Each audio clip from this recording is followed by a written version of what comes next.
ये दोनों मिले हुए हैं। हाँ, तो उस समय तो बच गए आप, फिर तो उस दिन हुआ। उस दिन जिस दिन आपकी चोट लगी है उस दिन रेप हुआ है। हाँ, अच्छा, दोनों ने किया था, कोई और भी था? वो ही दोनों थे और बाकी सब भाग गए थे। अच्छा, बाकी सब भाग गए थे। मम्मी को देखते ही।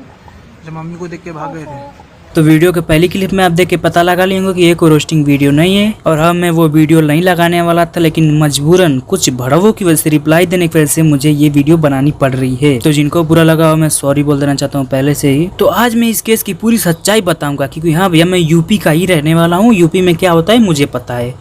तो आज इस केस की पूरी सच्चाई मेरी मुंह से सुनो, वो भी जितने भी प्रूफ किए है ना, सब मैं बताता हूँ कैसे कैसे हुआ है सब। तो लोगों के मन में सबसे पहला सवाल ये है कि मनीषा दी का रेप हुआ है कि नहीं। तो मैं बता दूं कि हाँ, रेप हुआ है। अब आते हैं इन भड़वों की पॉइंट पर कि क्या क्या ये बोल रहे हैं। तो पहले मीडिया गई थी इनके घर पर, तो उन्होंने बताया था कि हाँ भैया, इस मतलब कि मनीषा गला घोटा गया है।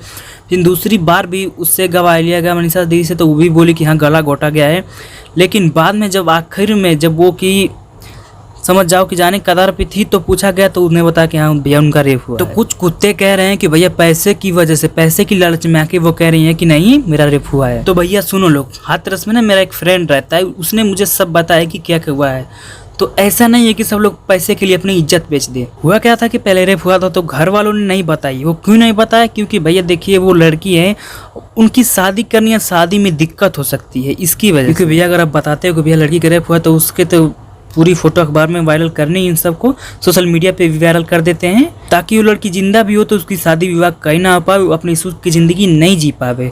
मतलब उसका जीना मरना सब एक ही हो जाता है। तो उसके वजह से पहले छुपाया गया कि नहीं भैया गला घोटा गया है इनका। यार आप ही लोग बताओ, कौन माँ नहीं चाहेगी कि भैया उसकी बेटी की शादी वो भी अच्छे घर में जाए, बताइए। तो उस की कारण मजबूरन उनको कहना पड़ा कि इनका गला घोटा गया है। और उनको भी कहा गया था मनीषा दी को कि सच मत बताना प्लीज। फिर डॉक्टर ने बाद में बताया कि भैया हम इनको नहीं बचा पाएंगे, तो उसके मजबूरन इनको सच्चाई बतानी पड़ी, क्योंकि भैया इंसाफ तो चाहिए। अब बातें छुपाने कुछ फायदा नहीं होगा, तो इसीलिए उन्होंने ये सच्चाई आखिरी में जाके बोली। और कुन कुत्तों को लग रहा है कि पैसे के लिए आखिरी में बोली वो। और एक महान टकलू है, कुछ बोल रहा है, तो जरा वो भी सुनो, उसकी भी बात मैं बताता हूँ। लड़की की मां का बयान आता है, कंप्लेन जाती है कि मेरी लड़की का गला घोटा गया है। पत्रकार उससे पूछते हैं बार बार कि क्या हुआ है, कि नहीं जी रंजिशन गला घोटा गया है। फिर लड़की से पूछा जाता है कि आपके साथ क्या हुआ है। लड़की का बयान आता है कि जी मेरा गला घोट दिया गया है, जी मेरा गला घोट दिया गया है।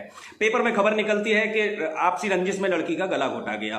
फिर वहां पे लड़की की तबीयत थोड़ी ज्यादा खराब होती है, उसको अलीगढ़ ले जाया जाता है। अलीगढ़ में फिर से बयान होते हैं, मीडिया का फिर से बयान होता है कि आपके साथ क्या हुआ था। लड़की फिर बताती है कि मुझे मारा गया था, मेरा गला दबाया गया था, मेरा गला दबाया गया था, मेरा गला दबाया गया था।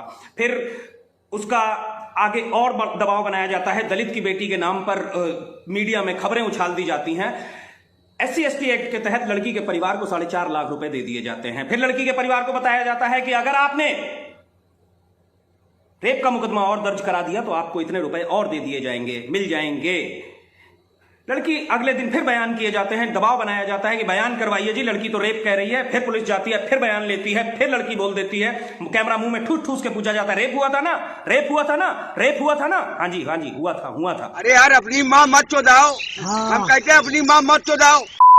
तो देखो भैया, ये टकलू को पता है, मुझे पता है कि जातिवाद यूपी में होता है। और ऐसा नहीं कि मैं ऐसे ही बोल रहा हूँ यार, मेरे साथ भी हो चुका है कितने बार जातिवाद। और जहाँ तक बात है इसके फोरेंसिक रिपोर्ट की, तो भैया पैसे देकर फोरेंसिक रिपोर्ट बदले भी जा सकते हैं। यूपी है, यहाँ कुछ भी हो सकता है, समझे। और ये पॉइंट बोल रहे हैं गला दबाने वाला, तो सुनो, गला दबाने वाला कोई बिजनेसमैन है कि नहीं कि वो कोई मारना चाहेगा उससे। और ना ही उनकी किसी से दुश्मनी थी, क्योंकि मैंने अपने फ्रेंड से पूछा कि उनकी किसी दुश्मनी थी, बोला नहीं। और जहाँ तक बात आई गला दबाने से मौत की, तो देखो भाई, अगर उतना तेज गला दबाया होता है जिसकी वजह से मौत हो जाती, तो वो आदमी बोल नहीं पाता है, उसे बोलने में बहुत तकलीफ होती है, वो क्लियर नहीं बोल सकता।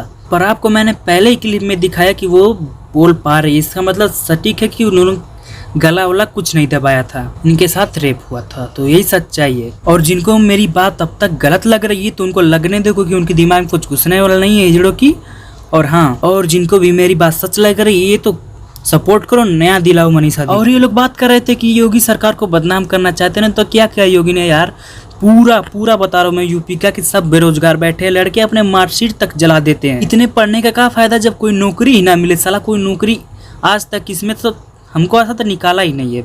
योगी सरकार में। और इन्हीं जाति विवाद ना नए आने के कारण हमारी यूपी बहुत पीछे है और रोजगार तो यहाँ पर समझ लो कि ना के बराबर है। लोग दिल्ली मुंबई तक जाते हैं रोजगार पाने के लिए, पर यहाँ भी सरकारी नौकरी गवर्नमेंट जॉब एकदम है ही नहीं। तो योगी बड़वे की तो बात मत ही करो, तुम लोग सही है, समझ गए। बस करो भाई लोग, वीडियो करते समाप्त। होपफुली कि आपको बात को समझ में आ गई होगी, जिनके पास दिमाग है जरूर समझ में आया होगा। तो बस